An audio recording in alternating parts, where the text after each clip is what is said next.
ইতিমধ্যে সিদ্ধাৰ্থ ভট্টাচাৰ্যই আহিছিলে আপোনাক আশীৰ্বাদ দিবলৈ আৰু তেখেতে এটা কথা কৈছে যে আপুনি তেওঁৰ পুত্ৰ সম, গতিকে পুত্ৰক আশীৰ্বাদ দি বা পুত্ৰক পিতৃতকে আগুৱাই গলেও কোনো আচলতে দুখ কৰিবলগীয়া বিষয় নহয় বুলি তেওঁ ইতিমধ্যে মন্তব্য দিছে।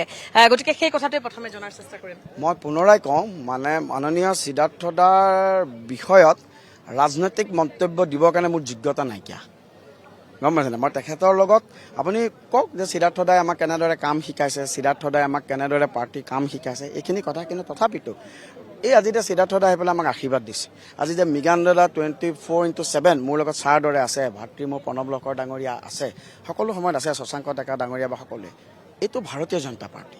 ভাৰতীয় জনতা পাৰ্টি এনেকুৱা এটা ৰাজনৈতিক দল যিটো ৰাজনৈতিক দলে কেৱল ক্ষমতাৰ বাবে কাম নকৰে। ভাৰতীয় জনতা পাৰ্টীয়ে কোটি কোটি জনগণৰ সন্মুখত এক আদৰ্শ স্থাপন কৰিব বিচাৰে, এক সংস্কাৰিত ৰাজনীতিৰ জৰিয়তে সমাজৰ উন্নয়ন, দেশৰ উন্নয়ন, সমষ্টিৰ উন্নয়ন আমাক শিকাইছে আৰু এই হেৰি হিচাপতে আমি কাম কৰি যাম।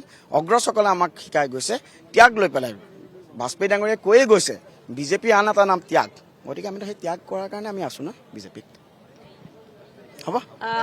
লগতে আৰু এটা কথা সুধিম যে বহু আচলতে চৰ্চিত যিসকলৰ নাম আছিল সকলোৱে কিন্তু আছে, আপুনি ইতিমধ্যে কৈছে কেইবাগৰাকীও নেতাৰ নাম কৈছে, কিন্তু প্ৰাৰ্থিত্ব প্ৰত্যাশী যথেষ্ট আছিল আৰু সকলোৱে আজিৰ দিনটোত কোনো ক্ষোভ নাই, সকলোৱে আপোনাৰ ওচৰত থিয় দিছে।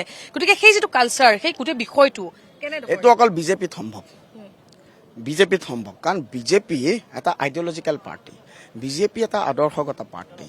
গতিকে মই ভাবোঁ যে ভাৰতত যদি এনেকুৱা আদৰ্শগত পাৰ্টি এটা দুটাই আছে, আমি আছোঁ, হয়তো কমিউনিষ্ট পাৰ্টি অৱ ইণ্ডিয়া আছে, CPM আছে। গতিকে এই আদৰ্শই আচলমতে মানুহক এনেদৰে উদ্বুদ্ধ কৰি তোলে, যেতিয়া মানুহে আদৰ্শক লৈ পেলাই ৰাজনীতিটো কৰে, হাজাৰ বতাহ ধুমুহে তেওঁক তেওঁৰ কক্ষপথৰ পৰা বিচ্যুত কৰিব নোৱাৰে।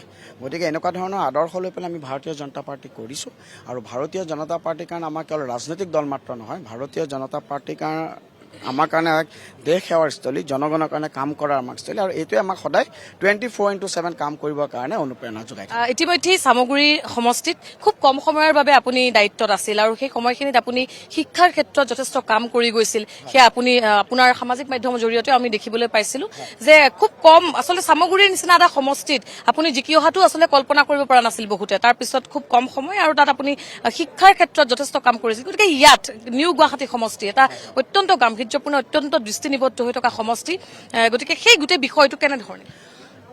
মই যেতিয়া মই চামগুৰি বিধায়ক আছিলোঁ, আমাৰ ব্যক্তিগতভাৱে সদায় হিউমেন ৰিচোৰ্চ ডেভেলপমেণ্টৰ ওপৰত বিশ্বাস কৰোঁ, বিশেষকৈ যুৱ প্ৰজন্মৰ উন্নয়নৰ ওপৰত। মোৰ আটাইতকৈ নিজে মই খুব সন্তুষ্টি লাভ কৰিছিলোঁ, মোৰ প্ৰতিশ্ৰুতি আছিল যে মই 2টা কোচিং চেণ্টাৰ সেই অঞ্চলৰ ষ্টুডেণ্টসকলৰ কাৰণে মই স্থাপন কৰিম। তো চামগুৰি অঞ্চলৰ কাৱৈমাৰী আৰু চামগুৰিত 2টা কোচিং চেণ্টাৰ মই স্থাপন কৰিবলৈ সক্ষম হৈছিলোঁ। গুৱাহাটী বা এনেকুৱা বহু সংখ্যক ফেকাল্টি গৈ তাত প্ৰথমতে ADRE ট্ৰেইনিং দিছিল আৰু পৰৱৰ্তী পৰ্যায়ত মই কৈছিলোঁ এই কোচিং চেণ্টাৰ চলি থাকিব। গতিকে ইয়াতো মই যোৱাকালি কেইবাখনো পাহাৰত গৈছোঁ আৰু মই এটা কথাই কৈছোঁ যে ৰাস্তা ঘাট বনি থাকিব, এইটো এটা চিৰচৰিত process, it is a developmental process. যোন চৰকাৰে ৰাস্তা ঘাটৰ কাম হ'ব, নলা নৰ্দমাৰ কাম হ'ব, সেইখিনি 24/7 অবজাৰ্ভ কৰি পেলাই আগলৈ যিহেতু বিধায়ক হিচাপে মোৰ দায়িত্ব হ'ব। নিউ গুৱাহাটী সমষ্টিৰ প্ৰত্যেকটো সমস্যাক বিধানসভাত উত্থাপন কৰি মুখ্যমন্ত্ৰী টেবুললৈ লৈ গৈ প্ৰত্যেকটো চৰকাৰী বিভাগৰ জৰিয়তে সমাধান কৰাটো মোৰ এজন লেজিছলেটৰ হিচাপে, ল মেকাৰ হিচাপে মোৰ 1 নম্বৰ দায়িত্ব থাকিব। কিন্তু তাৰ লগে লগে যিটো গুৱাহাটীত কিছুমান সমস্যা আছে, গতিকে এই যিসকলে আধুনিক বা সৰ্বোত্তম সুবিধাখিনি পোৱা নাই, কোনোবাই হয়তো আকাশত ট্ৰেইনিং ল'ব পাৰিছে, কোনোবাই হয়তো চাণক্য একাডেমীত গৈ পেলাই ট্ৰেইনিং ল'ব পাৰিছে, কিন্তু এনেকুৱা বহুত সেই একে টেলেণ্টেড ল'ৰা ছোৱালী আছে, অৰ্থৰ অভাৱৰ কাৰণে তেওঁলোকে সেই উপযুক্ত ট্ৰেইনিং ল'ব পৰা নাই।